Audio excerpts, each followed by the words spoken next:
une enquête en cache une autre.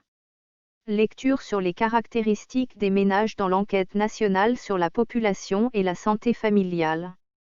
Le ministère de la Santé a réalisé sa 6e enquête nationale 2018 sur la population et la santé familiale, s'étalant entre octobre 2017 et janvier 2018. Une mise à jour des principaux indicateurs sociodémographiques et sanitaires depuis 2011. Le nombre d'individus de l'échantillon enquêté est de l'ordre de 67 795 personnes dont 50% sont de sexe féminin. Plusieurs informations ressortent de cette enquête qui passe au crible fin les caractères démographiques de la population, la situation des personnes âgées, femmes et enfants, chaque tranche selon ses spécificités. Les indicateurs rapportés dans cette enquête donnent une idée précise sur les ménages et permettent une lecture à double tranchant, si l'on prend un angle de vision associatif. Ce sont des statistiques qui parfois différents, parfois concordent avec ceux du HCP, question d'échantillonnage. Si l'enquête proprement dite, représentative de la population et de la santé familiale, a pour objectif d'évaluer les politiques, stratégies et programmes mis en place, et d'apprécier les progrès réalisés en matière de santé, elle permet, en parallèle, une lecture qui peut donner des informations révélatrices de la situation des femmes. Et qui dit santé familiale dit nutrition saine, soins spécifiques aux tout-petits dont la vaccination, mais aussi soins pour personnes âgées. L'enquête a touché 15 022 ménages dont 8 788 en milieu urbain, MU, et 6 234 en milieu rural, MR. Sur cet échantillonnage, les collecteurs d'informations ont passé au crible fin les principaux indicateurs, entre caractéristiques des ménages et des femmes enquêtées, mariage, fécondité et planification familiale, santé maternelle, santé infantile, mortalité infanto-juvénile, violence à l'égard des femmes et la santé des personnes âgées. Les données recueillies permettent au ministère de la Santé d'estimer les niveaux de fécondité et de mortalité des enfants de moins de 5 ans, par milieu de résidence.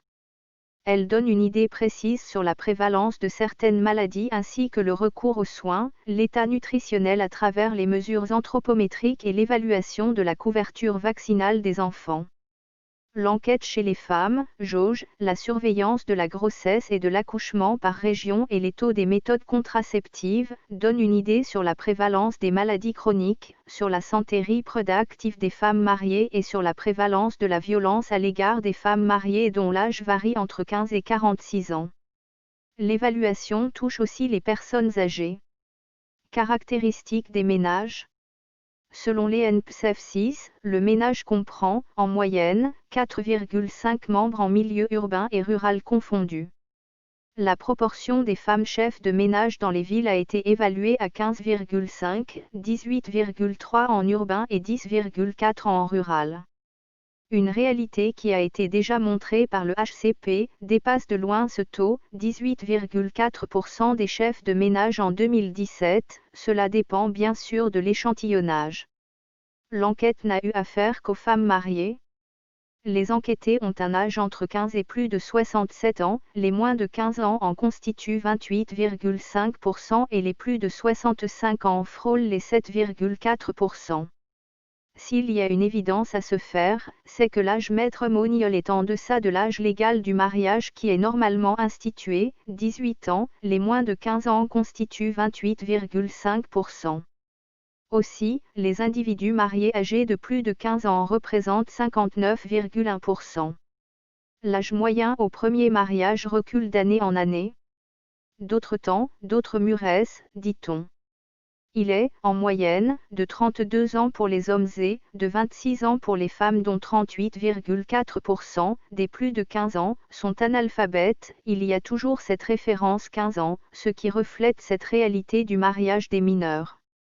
Le célibat prolongé peut être conséquent aux conditions de vie difficiles, au chômage des hommes, aux charges financières du mariage, mais aussi à un certain libéralisme et je m'en foutisme des filles de nos jours, surtout quand elles sont très instruites.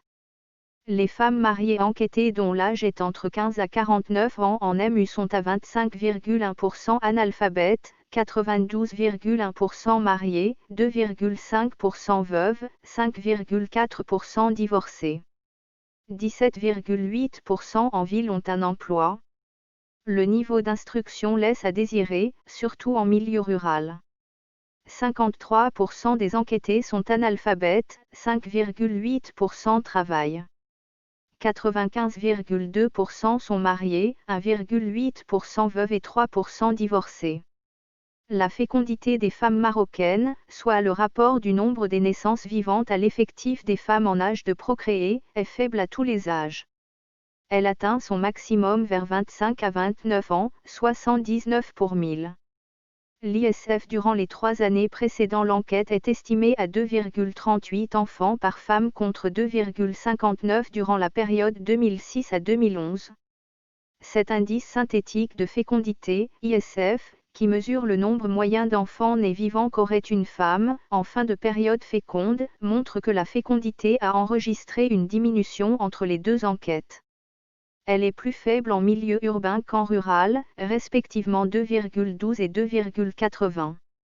Méthode contraceptive.